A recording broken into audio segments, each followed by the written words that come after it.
Oke, Assalamualaikum warahmatullahi wabarakatuh. Hello everyone, I'm Quinta Monica Morentia from Economic Education, Padang State University.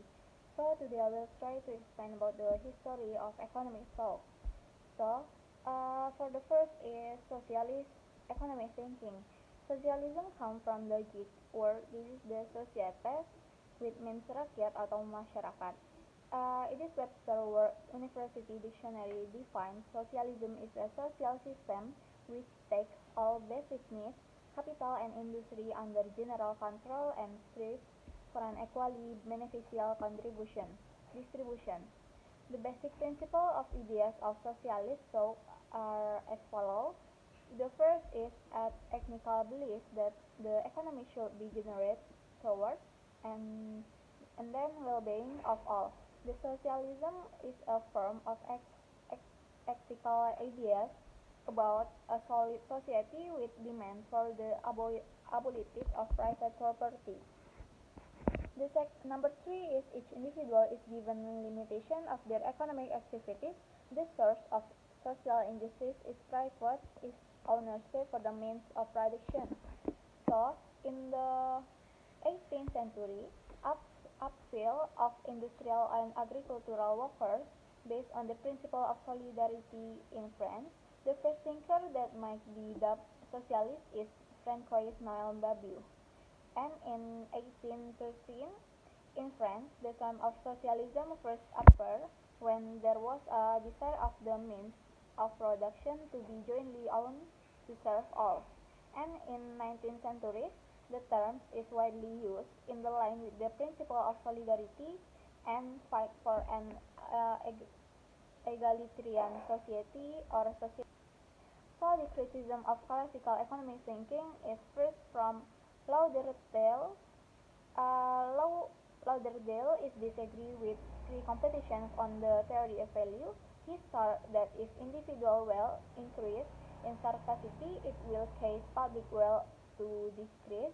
There is an antagonism between individual wealth and public wealth. Number two is Simone de Simone. Simone de also raised objection to Malthus' theory of population, according to which it was impossible to control the increase of population in the ways proposed by Malthus, because it depends on human will always employment opportunities, and disagree that marriage was always linked to economic capacity. Number three is Adam Muller. Adam Muller thinking tends to the role of the state, which they consider still important in economic development, while Smith with his invisible hand. Number four is Henry Carles Carre. He opposed the view of pessimism and denied the correctness of Malthus' theory of population and the law of lesser than Ricardo. Number five is Frederick List. The criticism he put forward was about the theory of value. List argued that the theory of value was very broad, ranging from religion and prohibition and slavery, the invention of printing, the police clock, and means of transportation, all the which were productive force. And the last is John Stuart Mill. He objects the capitalism is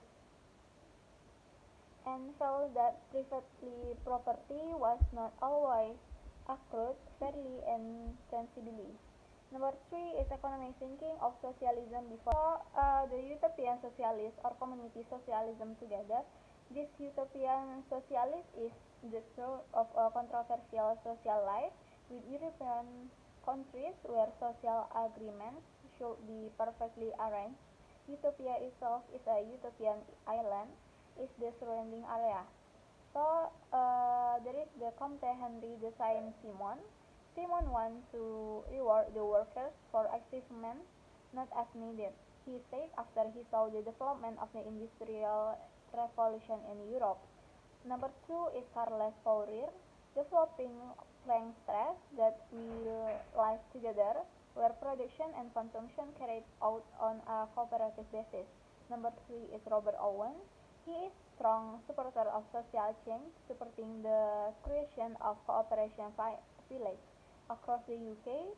He also supports child labor laws and the 10-hour workday. And number 4 is Pierre Joseph Proudhon. He upholds equality and he is the main enemy of private ownership in the business world, but also very different from the socialists in general because he also opposite the government. The highest from the leading the country is harmony, anarchy, and order. And the last is Louis Balance. According to Balance, the conflict that occur in society is the West is largely due to competition in which the proletariat is always the victim. Capitalism will disappear by itself. The idea can be realized in the terms, but his idea has been challenged by politicians who deny his idea and view. Scientific socialists. The scientific socialists say that the socialism is not a society that is imaged or pursued, but socialism is a system of society that will certainly come as a stage of the journey of social life. First is Karl Marx, a exploitation model of capitalism. The capitalist system contains a fatal flaw, namely only benefiting capitalism and big business by exploiting labor. Number 2 is work value theory. Marx felt that the Ricardian system was suitable for the model exploitation. Ricardo focused on production and how production and distribution distribute among the major classes, landowners, workers, and capitalists. And the surplus value theory, Marx argued that the profit of exploitation could be increased by extending the working day and employing women and children at lower wage than men. Number 4, declining profit and accumulated capital. Marx tends to view mechanized and the technology negative. The accumulation of capital will continue to increase in use phase, competition and cheap wage and from rising. And number 5 is revolutionary socialism. Arthur Marx concept socialism was regarded as inevitable. Marx felt that the active either revolution was necessary. There are the several criticisms from Marx, including the problem of transformation, the vital role of capitalists and entrepreneurs. The next is Frederick Engels, Socialism, Utopian and Scientific. His book was published in 1880. It contains Frederick Engels' critique of utopian socialists, such as Fourier and Owen, the origin of the family, private property, and the state. In addition, this book is contained of explanation of the socialist framework from understanding capitalism, and this book is about the connection between the capitalism and the family. Maybe that's all for me about the history of economic thought. I'm sorry for my mistake. Assalamualaikum warahmatullahi wabarakatuh.